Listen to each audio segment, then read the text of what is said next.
Behind me is our second spaceship that we are assembling for Virgin Galactic. This will be the second spaceship that will go into service after VSS Unity. As you can see, the vehicle's starting to look like a spaceship. We're very far along in the assembly of this vehicle. We've built more than 90% of the composite structure of this vehicle. We've completed the wing, we've completed the fuselage. The feather has just completed its initial installation on the wing. And so it's an incredibly exciting time for the team, because for the first time, you look out on our shop floor here in Faith and you see a fleet of spaceships.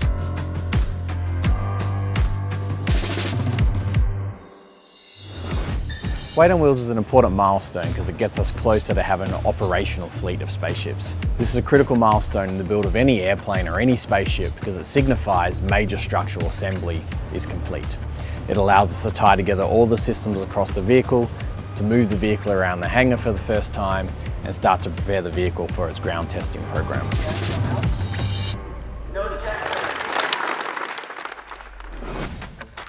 We have over 600 customers around the world that have signed up to fly aboard Spaceship 2. And to serve them and to serve the many thousands and tens of thousands of people we expect to fly in Spaceship 2, we need a fleet of spaceships. So we're not stopping with 2 spaceships. Our business plan sees us building out 5 spaceships by the end of 2023, and we're well on our way to that milestone.